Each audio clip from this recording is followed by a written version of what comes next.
এ যেন সিনেমাকেও হার মানায়। গাজীপুরে মায়ের দ্বিতীয় বিয়ে মেনে না নেওয়ায় নিজ সন্তানদের ঘর থেকে বের করে তালা দিয়েছেন এক মা।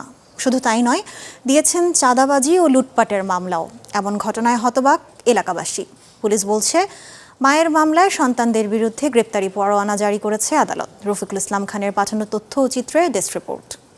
যদি আমি ইলিগেল হই তাহলে আপনারা অ্যাকশন নিতে পারেন। এভাবেই অশ্রু ভেজা কণ্ঠে মায়ের অবিচার আর চাঁদাবাজি মামলার কথা জানাতে গণমাধ্যমের সামনে হাজির 3 সন্তান। আর যদি আমি লিগ্যাল হই অবশ্যই এটার একটা ঘটনার শুরু 2022 সালের নভেম্বরে। স্ত্রী ও 3 সন্তান রেখে মারা যান মজিদ খান। মৃত্যুর আগে সন্তান ও স্ত্রীর নামে লিখে দেন সম্পদ। নিজের নামে সম্পদ থাকায় স্বামী মারা যাওয়ার কিছুদিন পর সন্তানের বয়সী ভাড়াটিয়াকে বিয়ে করেন মজিদ খানের স্ত্রী শাহনাজ বেগম। তবে বিয়ে মেনে না নেওয়ায় অত্যাচার চলে সন্তানের উপর। তাদের বাড়ি ছাড়া করতে দেয়া হয় ঘরে চাঁদাবাজি ও লুটপাটের মামলা। আমার মা আরেকটা বিয়ে করছে, পাস তো করি নাই, কারণ আমারও তো মান সম্মান আছে, আমারও তো একটা লাইফ আছে। আমরা এতিম ভাই, কেউ নাই আমার পাশে দাঁড়ানোর। এক চাচা এসে দাঁড়াইতো, সেই চাচার নামে মামলা দিয়ে রেখে দিয়েছে, চাচা পর্যন্ত আসতে পারে না। এইখানে একা থাকতে চাইছে, উনি তো আমাদেরকে রাখবে না, কারণ আমাদেরকে রাখলে তো ওনার সমস্যা। কারণ 26 বছরের একটা ছেলে বিয়ে করছে আমার ছোট বোনের বয়সের। তো আমার ছোট বোন, তারপর আমরা সবাই কিভাবে থাকি ওনার সাথে?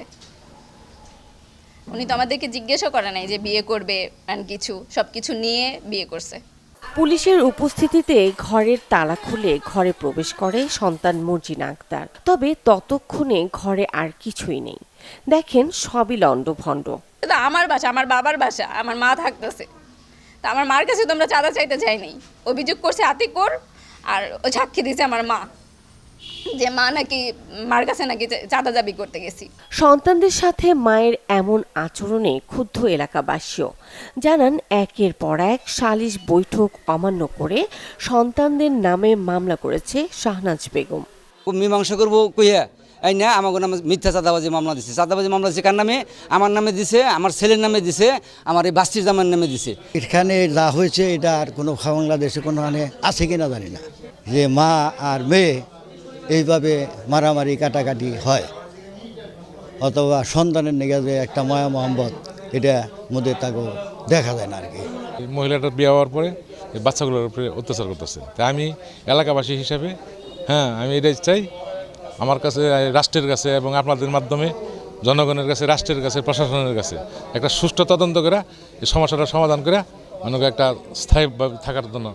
এ নিয়ে ক্যামেরার সামনে কথা বলতে রাজি হননি অভিযুক্ত।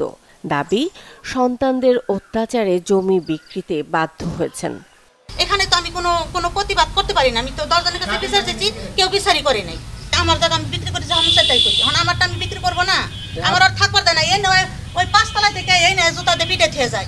পুলিশ বলছে সম্পত্তি নিয়ে মা মেয়ের দ্বন্দ্বে থানায় আলাদা মামলা হয়েছে। এছাড়া আদালতে ওয়ারেন্ট ইস্যু হয়েছে মেয়ের বিরুদ্ধে। মেয়ের নামে ওয়ারেন্ট আছে,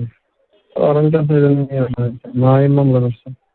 ওনাদের ওয়ারিশ নিয়ে জায়গা নিয়ে, প্রত্যেক সম্পত্তি নিয়ে। মা আর একজনকে বিয়ে করছে, আবার মেয়ে তার অংশ পায়, এটা নিয়ে মামলা হলে বিজ্ঞ আদালতের মামলা আছে এবং ওয়ারেন্ট আছে। তবে গর্ভধারিণীর সাথে দ্বন্দ্ব নয়, মমতার সম্পর্ক দেখতে চান এলাকাবাসী। দাবি জানালেন সুষ্ঠু সমাধানের। Desk report, channel 24।